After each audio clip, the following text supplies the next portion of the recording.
Bonjour Patrick Pazin, je suis absolument ravie de vous accueillir sur Tribune Libre. Bonjour Stéphanie, merci pour votre invitation.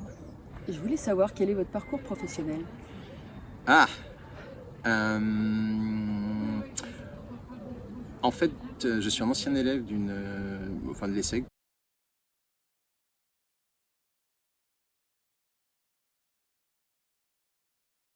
Et donc j'ai commencé à publier des livres politiques en différentes langues. Après j'ai fait un peu de production et puis production de documentaires, et puis je suis revenu à l'édition de livres toujours politiques, donc engagés, et nous continuons les documentaires. Quels sont les auteurs que vous publiez par exemple? Je suis pas très fan de... Alors sincèrement, je suis pas très fan d'en citer certains, parce que pourquoi ne pas citer les autres? Donc en fait, ce que je veux dire, c'est que j'aime ceux que je publie. Et si j'ai publié, c'est que je considère qu'en fait, il est important que leurs livres soient portés à la connaissance du public. Donc c'est pour ça que oui, j'ai pas envie d'entrer dans cette... pourquoi citer celui-là qui est connu et pas celle-ci qui l'est moins, mais qui n'est pas forcément moins intéressante. Donc du coup, j'engage vos spectateurs, vos spectatrices à aller voir par exemple notre site novimondi.com, novimondi.com, sur lequel il y a une partie de notre catalogue.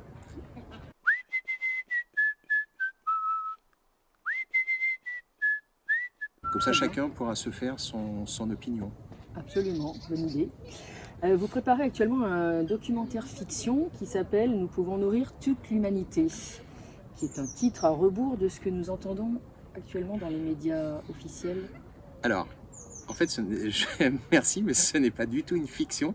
C'est une pure... ce n'est que réalité, puisqu'en fait, c'est un documentaire, d'ailleurs qui sera en deux parties, qui montre des récoltes extraordinaires sans un gramme de chimie.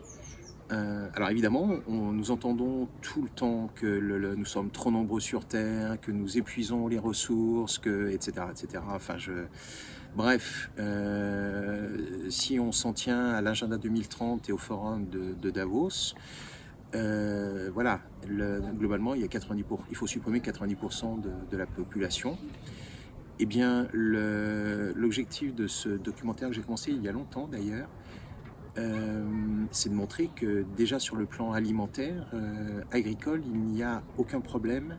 La terre peut nourrir 2 fois la population. Alors ça peut sembler étonnant, je veux dire, mais je vais donner un exemple ou quelques exemples de ce que nous avons fait. Et en fait, vous allez comprendre que ce film va bien plus loin que simplement montrer des récoltes extraordinaires. En fait, il montre que nous sommes extraordinaires, enfin l'humanité est extraordinaire. Alors, comme exemple, sur un plant de pommes de terre, au Canada, nous avions jusqu'à 137 pommes de terre, au lieu de 8 ou 10 avec la chimie. Donc sans chimie, alors là la technique est un peu particulière, l'agriculteur avait fabriqué une pyramide avec des tubes de cuivre, comme il y a dans nos salles de bain, dans nos cuisines, avec la même proportion que celle qu'on appelle la pyramide de Khéops, la grande pyramide d'Égypte. Et à chaque angle, les plans étaient énormes et on donnait jusqu'à 137 pommes de terre. C'est-à-dire 12 fois ce qu'on peut faire avec de la chimie. Et en fait, je montrerai que avec notre conscience, notamment collective, avec les ondes de forme, avec l'énergie qui nous entoure, on peut faire des choses extraordinaires. Enfin, et on montre, enfin, je montre que nous sommes des êtres, que nous devons être des êtres pleinement intégrés dans leur environnement. Alors quand je dis dans leur environnement, c'est-à-dire dans la nature, avec un N majuscule. Et d'ailleurs, on voit bien que justement tout ce qui est fait, c'est tenter d'isoler l'individu de son environnement familial, amical, de ses voisins, mais surtout du fait que nous sommes... Là, vous voyez, vous m'interviewez dans un jardin. Quel meilleur endroit pour une interview qu'un jardin? C'est tout de suite, il y a cette énergie de paix, de calme, il y a des oiseaux. Ah ben, il y a même une cloche maintenant. Et on n'a pas l'impression, évidemment, que l'énergie que nous ressentons, à ce moment-là, d'ailleurs, elle est essentielle pour supporter ce que nous pouvons voir, notamment actuellement avec les émeutes, la France qui s'embrase depuis cette mort à Nanterre, la mort de Naël. Vous pensez quoi de ce qui se passe actuellement? Alors, d'abord,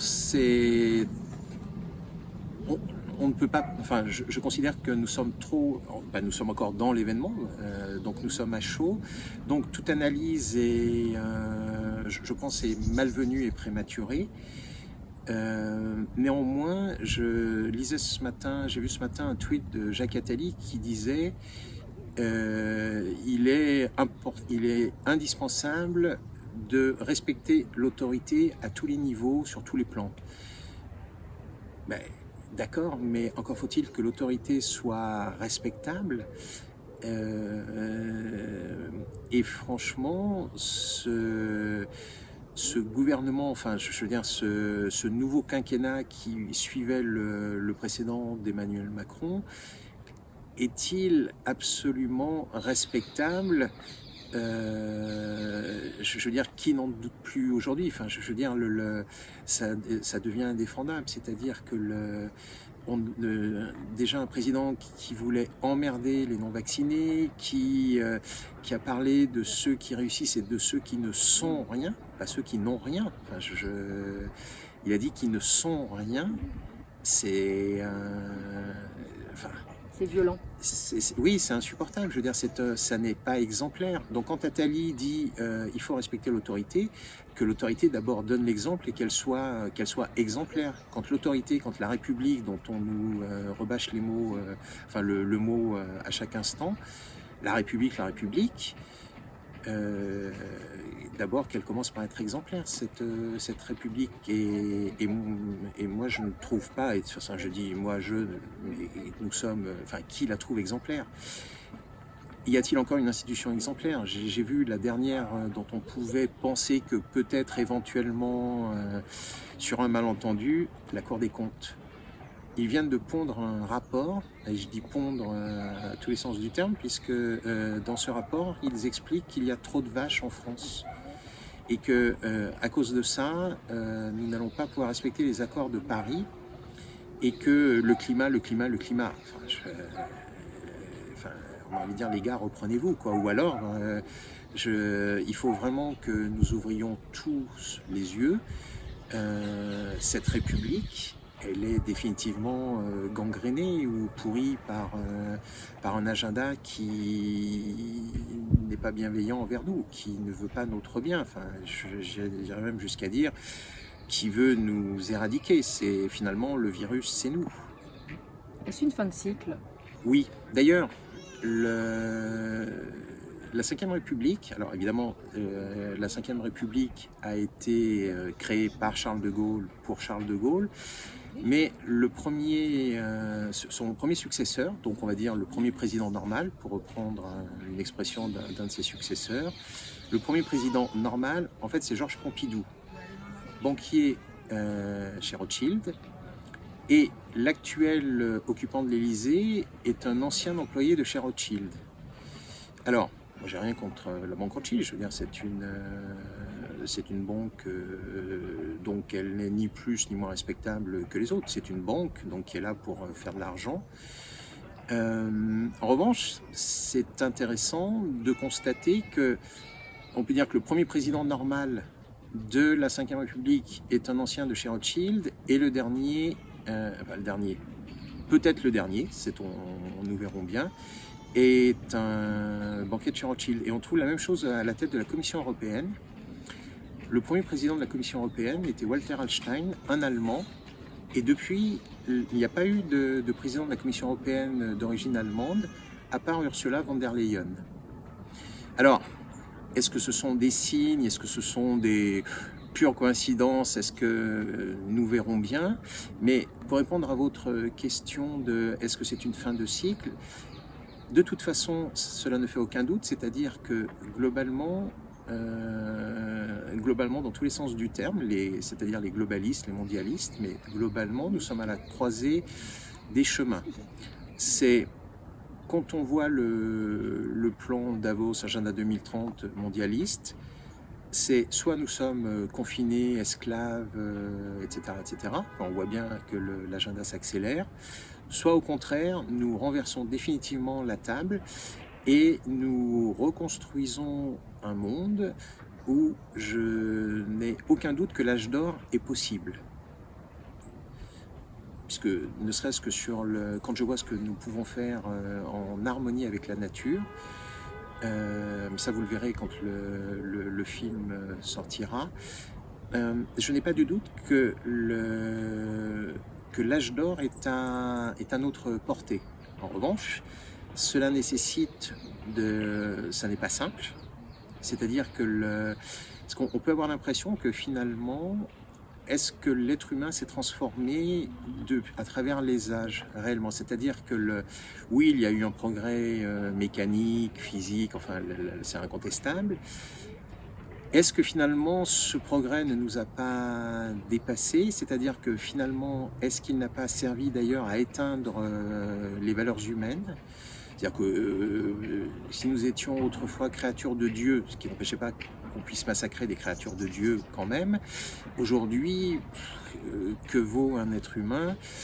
Pas grand-chose, j'ai envie de dire, il vaut peut-être à peine plus que le prix de ses organes, puisque on voit bien qu'il y a des réseaux de trafiquants d'organes, alors après, qu'est-ce qui est vrai, qu'est-ce qui est exagéré, etc. Mais oui, les organes n'ont pas de prix, en tout cas pour ceux qui en ont les moyens.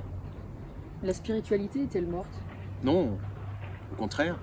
Je trouve que nous traversons une période extraordinaire parce qu'elle ne peut que la redresser ou l'étouffer définitivement. Et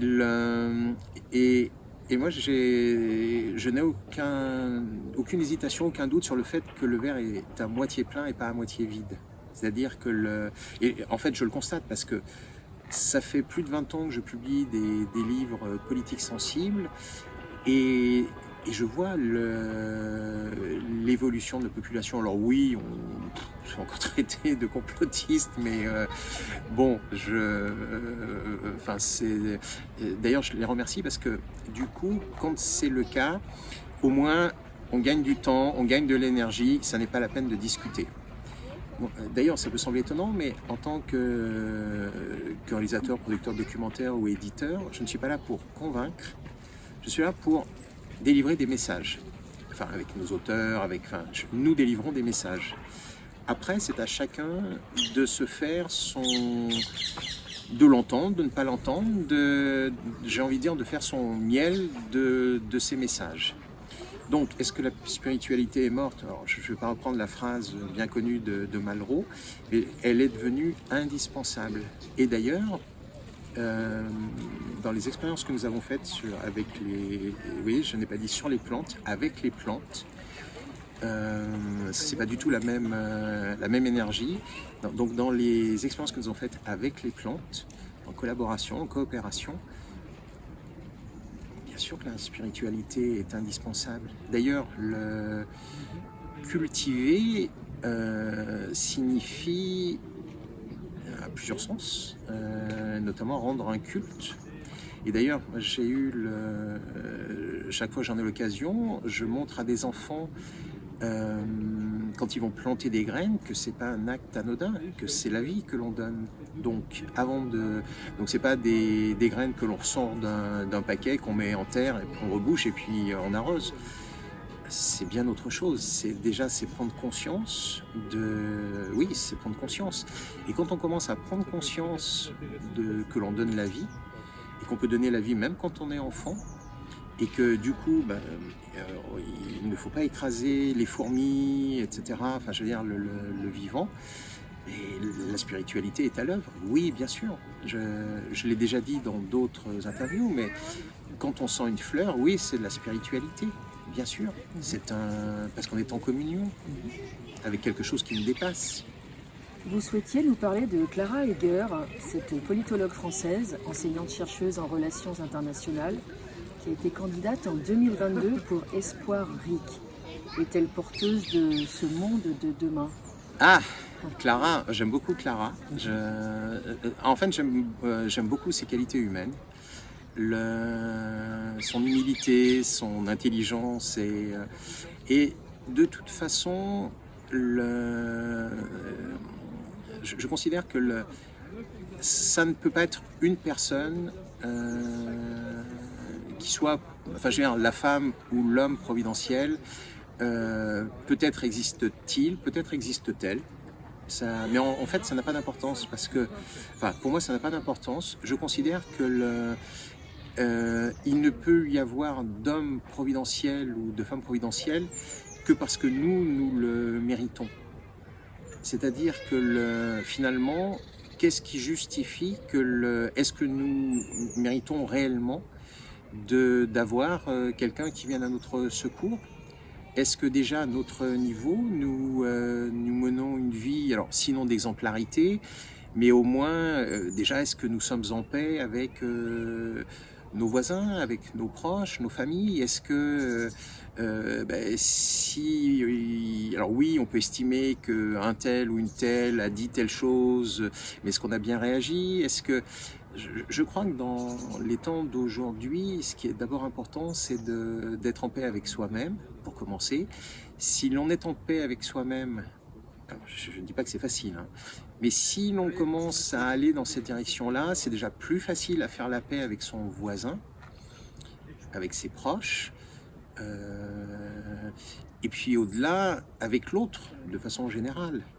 Alors c'est vrai que c'est d'autant plus difficile de faire la paix aujourd'hui qu'on voit bien que ce régime présidentiel, enfin je veux dire depuis 2007 particulièrement, on pourrait parler de ses deux prédécesseurs, mais particulièrement de celui-là puisque c'est lui qui actuellement est en poste, tout est fait pour opposer les vaccinés, les non-vaccinés, les jeunes, les vieux, les blancs, les noirs, les musulmans, les catholiques, ça n'arrête pas. Enfin, je veux dire, ceux qui ont les riches et ceux qui ne sont rien. Enfin, d'ailleurs, finalement, on le voit bien, c'est un gouvernement de riches pour les riches. Enfin,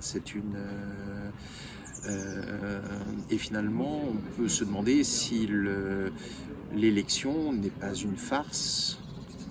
Et c'est-à-dire finalement, c'est magnifique. C'est le diable qui fait croire qu'il n'est pas le diable. C'est la ruse. Oui, c'est ça. C'est là, exactement. C'est la ruse du diable qui fait croire qu'il n'est pas là. Alors qu'en fait, on le voit bien lors des discours des différents candidats, d'ailleurs même pas uniquement celui qui a gagné. Tiens, vous avez vu une magnifique perruche verte. Donc, en fait, ce que l'on voit, c'est que il y a tromperie sur la marchandise. En fait, c'est un gouvernement de plutocrates pour les plutocrates. Enfin, finalement, depuis La Fontaine, on n'a pas évolué. C'est-à-dire que vous soyez riche et puissant ou misérable, les jugements de cour ne seront pas les mêmes. Donc, patriarcat, capitalisme du désastre et mondialisme. Comment ne pas tomber dans le panneau des idées reçues?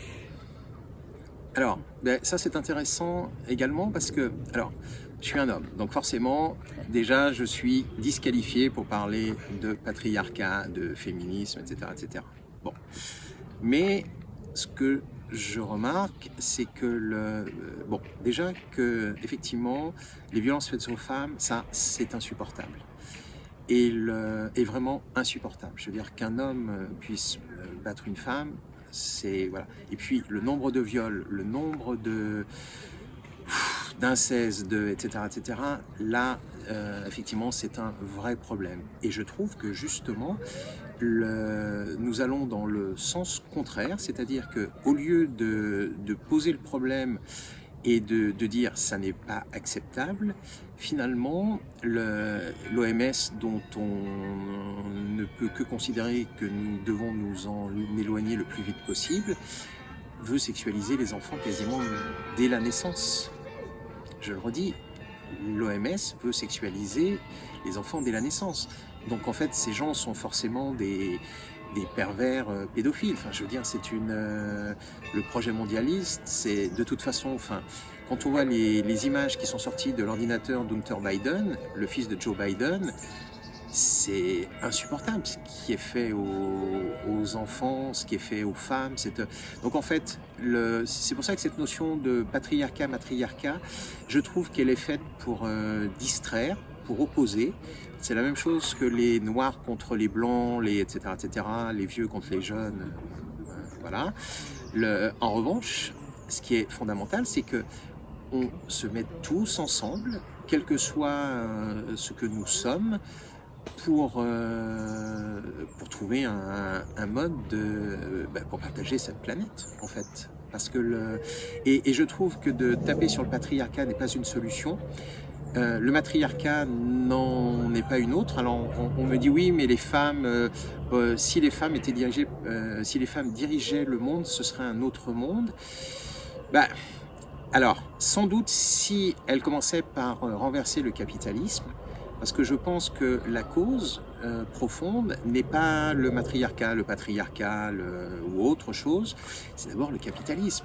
Le capitalisme, c'est une exploitation de l'homme par l'homme. Et on fait de l'argent à n'importe quel prix.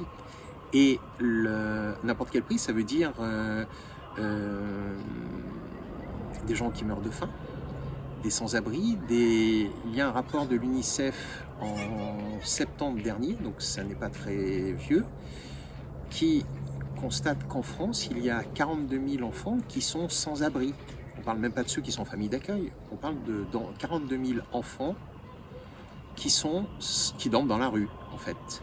Et pendant ce temps, on envoie des milliards et des milliards pour l'Ukraine. Est-ce qu'on ne pourrait pas en retirer un petit peu? Et surtout qu'en plus on nous annonce des chiffres ahurissants. Enfin, la Commission européenne veut que les États de l'Union aillent financer 50 milliards d'euros. Enfin, 50 milliards d'euros. Mais pour faire quoi? Et cet argent va où? Dans l'un des pays les plus corrompus de la planète. Enfin, manifestement, il n'y a que la Commission européenne, Ursula von der Leyen en tête, Joseph Borrell et compagnie, et Charles Michel, président du Conseil européen, qui ne doivent pas savoir que l'Ukraine est un pays corrompu. Donc, si je vous suis, le féminisme tel qu'il est présenté actuellement, il est instrumentalisé? Oui, indubitablement oui. Indubitablement oui. C'est un faux féminisme. C'est une forme de. Merci Stéphanie. En fait, c'est-à-dire que je trouve que tout ce qui est extrême n'a pas de signification ou n'a pas de sens. C'est-à-dire que on peut pas remplacer alors ce que les féministes considèrent comme un extrémisme, c'est-à-dire le patriarcat, par un autre extrémisme. C'est-à-dire la castration des hommes. Je ne pense pas que ce soit souhaitable. Aujourd'hui, c'est compliqué, c'est-à-dire que... Enfin, c'est compliqué. Il y a des choses qui sont plus compliquées, mais si je propose de porter un sac à une inconnue, qu'est-ce que je risque? Même si je le fais avec le sourire ou sans arrière-pensée, enfin, je veux dire, est-ce que forcément parce que je suis un homme, je suis forcément un violeur qui ne pense qu'à coucher ou à sauter sur la première venue? Non, je pense qu'on peut avoir... tous les hommes ne sont pas comme ça. Enfin, je veux dire, les femmes qui ont cette image de l'homme... Voilà. Alors après, que effectivement l'homme puisse avoir de l'attirance, bien sûr, mais attirance ne veut pas dire non plus... enfin, je veux dire... entre de l'attirance au viol, il y a des milliers de pas que la plupart des hommes n'ont pas commis et ne commettront jamais. Donc, est-ce qu'on peut dire que les représentants du féminisme qui sont présents dans les médias officiels sont choisis de la même manière que les représentants des Gilets jaunes avaient été choisis? J'ai discuté avec un auteur qui fait partie de la communauté LGBT, Et c'était très intéressant parce que il y a pas de raison. J'ai eu des auteurs homosexuels. Enfin, je vois même pas en quoi finalement en quoi c'est important. Ce qui m'importe moi, c'est ce qu'ils sont, pas ce qu'ils font. Alors quand je dis pas ce qu'ils font, évidemment, je veux dire tant que ça reste dans les évidemment, si c'est des violeurs d'enfants, ce qu'ils font m'importe et je ne publierai jamais un violeur d'enfants, ça c'est une évidence. Donc c'est dans le consentement mutuel entre adultes.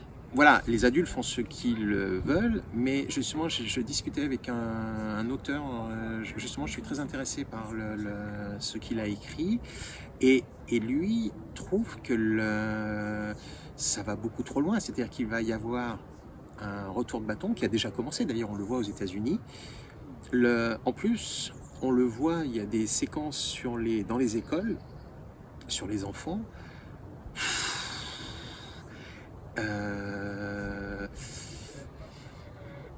Alors on va trouver que je suis rétrograde, tant pis ou tant mieux, mais je pense que la sexualisation de la société n'est pas obligée de commencer dès la naissance. On peut préserver les enfants ça ne devrait pas être une question fondamentale avant un certain âge. En revanche, le respect de l'autre sexe, oui. Mais justement, j'ai l'impression, mais nous allons voir comment les choses vont évoluer, mais que finalement cette sexualisation de l'enfance et finalement de tout, oui, pour rejoindre votre question, est un projet mondialiste, puisque comme ça, ils peuvent tout se permettre. Puisque finalement, le projet mondialiste, c'est, en résumé, les plus riches auront tous les droits, ils pourront tout se permettre, la terre leur appartiendra. Alors, c'est déjà le cas. Simplement, c'est pas encore totalement légalisé. Il y a encore un pays dont la devise est liberté, égalité, fraternité. Qu'est-ce qui reste de la liberté? Qu'est-ce qui reste de l'égalité? Qu'est-ce qui reste de la fraternité?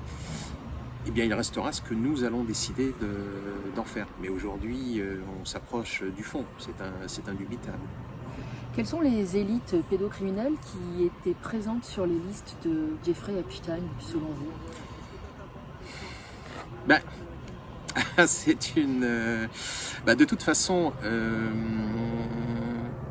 aux États-Unis sont sortis des noms. On voit que des Bill Gates, d'ailleurs, apparemment, ça lui a coûté son mariage, puisque sa femme a dit qu'elle était trop troublée par ses allers-retours fréquents sur la fameuse île. Lolita Island. Voilà. Et sur le Lolita Express, on voit que les Clinton l'ont pris. Enfin, c'est un secret de polichinelle. C'est un secret de polichinelle. Là, vous avez vu en Angleterre, c'est ce réseau qui vient de tomber, mais ça fait 30. Moi, ça fait pas 30 ans que j'entends parler de ça, mais ça fait bien une bonne vingtaine d'années que j'entends qu'en Angleterre, un réseau pédophile composé d'animateurs vedettes de la télévision, d'hommes politiques, de chefs d'entreprise, etc., commettent des actes absolument épouvantables. Je veux dire, c'est pas une vue de l'esprit. Enfin, il y a un certain nombre d'années, j'avais coproduit un documentaire qui s'appelle Les filières africaines de la prostitution. Et dedans, il y avait un policier français qui expliquait qu'à Scotland Yard, dans la Tamise, c'est horrible, en fait, des corps démembrés qui ont subi des rituels sataniques. Je veux dire, alors, quand on nous dit oui, non, ce sont des vues de l'esprit, quand c'est Scotland Yard qui le dit, je pense que c'est déjà moins une vue de l'esprit. Donc oui, ces élites. Alors, après, ça, c'est une vraie question. Est-ce qu'elles sont. Parce que évidemment, des gens comme vous, comme moi, ça nous viendrait jamais. Ça nous fait horreur. Donc, est-ce que elles avaient ça en venant sur Terre? Je ne veux pas être rousseauiste, mais on va se poser la question. Est-ce qu'en fait, c'est l'excès de pouvoir qui corrompt et qui fait perdre toute dimension humaine, toute valeur humaine? ou est-ce que c'est préexistant? Je n'ai pas la réponse, mais en tout cas, je me pose la question. Mais je me dis que quand je vous vois ou quand je me vois, je n'imagine pas qu'en ayant à leur place, nous commettions les mêmes choses. Enfin, ça me paraît... voilà. Mais en revanche, ce qui est sûr, c'est que il suffit que vous alliez... et justement, ceux qui ambitionnent une carrière politique sont inévitablement invités dans des endroits. Et puis à un moment, vous êtes invité et puis vous ne savez pas ce qui va se passer. Sauf que vous avez été filmé, vous avez été photographié et voilà, vous avez mis le doigt dans un engrenage. Vous n'avez pas forcément commis quelque chose de répréhensible, sauf que vous étiez là. Donc maintenant, qu'est-ce que vous faites? Vous le dénoncez? Avec quelle preuve? Et puis, est-ce qu'il n'y avait pas des juges qui étaient présents là? Des policiers? On ne sait pas. Enfin, parce que j'ai reçu déjà des manuscrits sur justement des réseaux, mais qu'est-ce qu'on peut faire? Parce que ça, c'est une vraie question, c'est-à-dire qu'est-ce qu'on peut faire face à ça? Eh bien, je trouve qu'il y a des personnes courageuses qui les dénoncent et inlassablement, il faut les dénoncer, il ne faut pas les tolérer et effectivement, on ne peut pas accepter qu'on touche les enfants parce qu'en fait, on détruit une société. Donc, après, c'est vrai que même au sein d'une famille, quand un père fait des attouchements sur ses filles, j'ai déjà rencontré des cas comme cela à plusieurs reprises. Je trouve que c'est difficile pour la mère. Alors, enfin, vous voyez, on peut dire ouais, mais il y a qu'à. Oui, mais c'est pas si simple que ça. Je veux dire, en tout cas, je trouve c'est facile de jeter l'opprobre sur la mère en disant mais la mère aurait dû, etc., etc. Je connais plusieurs cas. C'est pas simple du tout. Et je trouve que d'ailleurs la première chose à faire quand on est confronté à ce genre de situation, c'est d'abord de ne pas juger personne. Alors je ne parle pas de celui qui a commis l'acte, mais en tout cas ni les enfants qui sont des victimes. Et il est hors de question qu'on les fasse passer pour des êtres consentants. On a bien vu ce gouvernement, les mondialistes, l'OMS, etc. etc. En fait, maintenant, il faut que l'enfant n'ait pas manifesté un refus pour pouvoir accepter le consentement. Mais comment un enfant de 10 ans, de 8 ans, peut témoigner d'un refus face à un oncle, un père, un membre de sa famille parce qu'en plus, on le sait, je veux dire, beaucoup d'actes sont commis, la plupart des actes sont commis en fait par des proches, dans l'environnement familial, amical, proche ou un peu élargi. Donc, de penser qu'un enfant de 8 ans peut exprimer un refus, en fait, c'est légaliser. Et puis ce sera parole contre parole. Donc j'ai publié notamment Jonathan Delay, un des enfants de l'affaire d'Outreau. On voit bien que tout a été fait pour salir définitivement la parole des enfants. Et oui, là je prends parti, mais de toute façon en publiant je prends parti. Le procès d'Outreau est un scandale, mais pas celui qu'on a dit. Donc, est-ce que ceux qui ont été acquittés, donc faisons confiance à la justice. Alors j'ai vu qu'au mois de septembre, l'un des acquittés repasse devant la justice pour des faits similaires à ceux qui ont été dénoncés au moment de l'affaire d'Outreau. Mais le procès d'Outreau a été, le procès d'Outreau et ceux qui ont suivi ont servi à faire taire les enfants. Et j'ai vu d'ailleurs Jonathan recevait des témoignages extrêmement agressifs de parents disant mon enfant a subi des attouchements, des agressions, etc. Et à cause de vous, Le fait que vous ayez, et c'était très vulgaire, le fait que vous ayez, j'ai vu des témoignages, le fait que vous ayez ouvert votre gueule, aujourd'hui, on ne croit plus les enfants. Bien, on doit écouter les enfants. Et effectivement, on ne peut pas accepter des lois qui font un refus de consentement manifeste de l'enfant soit une preuve d'acceptation de ce qu'il subit. Ces gens sont ignobles et indignes. Enfin, je veux dire, sont pas des êtres humains. Donc nous devons en prendre conscience pour que ça ne se produise plus. Pour conclure, vous pourriez nous annoncer des sorties de livres et de films et des dates? Alors, oui, parce que là, on a un peu noirci le tableau, mais je reviens à l'essentiel, c'est-à-dire que finalement, tout est en nous. On dit, je me suis levé du mauvais pied. Ben, déjà, est-ce qu'on ne peut pas commencer par se lever du bon pied tous les matins? On va dire, ouais, mais attends, c'est pas si facile, etc. etc. Ben, je pense que c'est d'abord un état d'être. Moi, je me lève jamais du mauvais pied. J'ai décidé il y a longtemps que je me lève toujours du bon pied. Alors, pas toujours facile. On sait parfois qu'on va affronter dans la journée des circonstances ou des situations dont on n'a pas forcément envie. Oui, mais ça, c'est notre vie humaine qui est comme ça. Oui, la vie est difficile, mais je trouve qu'elle est déjà moins difficile quand on pense que soi-même nous pouvons l'améliorer. Et nous pouvons l'améliorer par notre état d'esprit. Je l'ai déjà dit, c'est sentir une fleur, regarder un arbre, faire la paix avec son voisin, c'est mener une vie plus facile. C'est savoir que quand on regarde une fleur, elle nous regarde aussi. Savoir qu'on peut entrer en communion avec d'autres êtres vivants, qu'on peut se réjouir, mais un moment de joie, c'est précieux. Un moment de joie dans une journée, je ne veux pas dire que ça simplifie la journée, mais ça enlève beaucoup de choses. C'est un mot gentil qu'on a dit à un inconnu ou une inconnue et réciproquement.